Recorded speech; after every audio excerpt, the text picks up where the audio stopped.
आपको कभी ऐसा महसूस हुआ है कि यह जीवन आपकी पूरी कहानी नहीं है? कभी किसी जगह पहली बार जाकर भी दिल धड़कने लगे, जैसे आप पहले भी वहां आ चुके हैं। कभी किसी अनजान व्यक्ति से मिलकर ऐसा लगा हो कि ये रिश्ता नया नहीं है।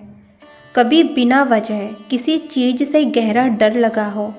अगर हाँ, तो आज की ये कहानी सिर्फ सुनने के लिए नहीं है, यह आपको आपके भीतर छुपे उस रहस्य से मिलाने वाली है जिसे शायद आपका मन जानता है लेकिन शब्दों में नहीं कह पाता।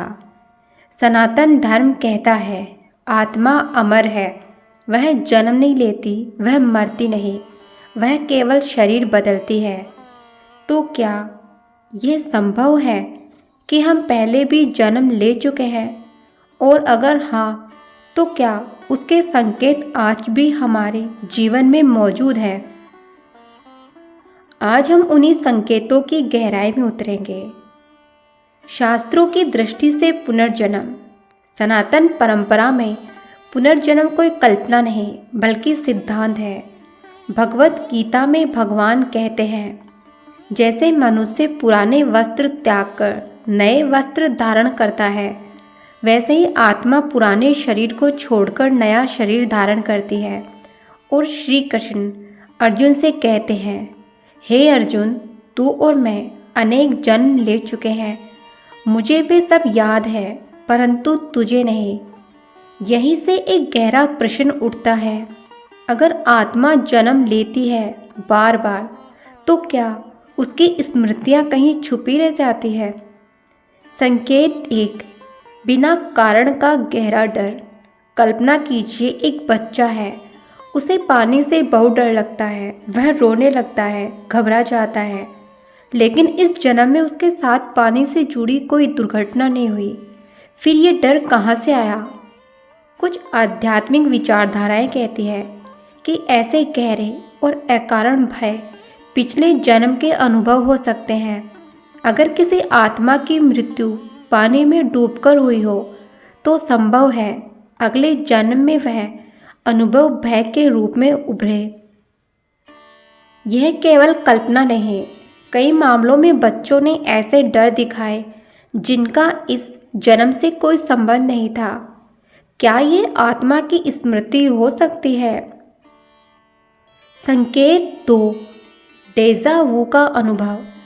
क्या आपने कभी किसी जगह पहली बार जाकर भी महसूस किया है, मैं यहाँ पहले आ चुका हूँ? किसी रास्ते का मोड़, किसी घर का दरवाज़ा, किसी शहर की खुशबू, और अचानक दिल के भीतर एक अजीब सी पहचान जाग जाती है। विज्ञान इसे दिमाग की भ्रमित प्रक्रिया मानता है, लेकिन आध्यात्मिक दृष्टि कहती है यह आत्मा की स्मृति का स्पर्श हो सकता है। जैसे आत्मा कह रही हो, मैं इस रास्ते से पहले भी गुजरी हूँ। संकेत 3, अजीब और अत्यंत वास्तविक सपने। और कुछ सपने साधारण नहीं होते। आप खुद को किसी और समय में देखते हैं, पुराने कपड़े पहने हुए, किसी युद्ध में, किसी पुराने घर में, किसी और नाम से पुकारे जाते हुए। और वह सपना इतना वास्तविक होता है कि जागने के बाद भी दिल भारी रहता है। कई आध्यात्मिक विद्वान मानते हैं कि ऐसे सपने आत्मा की गहरी परतों से उठी स्मृतियाँ हो सकती हैं। क्या कभी आपने ऐसा सपना देखा है जो इस जीवन का नहीं लगता? संकेत 4, बचपन की अनजानी यादें। दुनिया में कई ऐसे मामले सामने आए हैं जहां छोटे बच्चों ने अपने पिछले जन्म की बातें बताई। उन्होंने पुराने घरों के नाम बताए, पुराने परिवार के सदस्यों की पहचान की, यहाँ तक कि अपनी मृत्यु का तरीका भी बताया। जांच करने पर कई बातें सच निकली। बचपन में आत्मा पर इस जन्म के संस्कार पूरी तरह हावी नहीं होते, इसलिए कुछ यादें उभर सकती है, लेकिन जैसे जैसे उम्र बढ़ती है दिमाग उन पर परतें चढ़ा देता है। संकेत 5, असाधारण प्रतिभा। एक 3 साल का बच्चा पियानो बजाने लगे। कोई बच्ची बिना सीखे शास्त्रीय नृत्य की मुद्राएं करने लगे। कोई बालक जटिल गणित समझने लगे। क्या यह केवल प्रतिभा है? सनातन परंपरा इसे संस्कार कहती है, जो आत्मा के साथ चलते हैं। अगर किसी आत्मा ने पिछले जन्म में संगीत साधना की हो तो संभव है अगला जन्म उसी झुकाव के साथ शुरू हो। संकेत 6, अनजान व्यक्ति से गहरा जुड़ाव।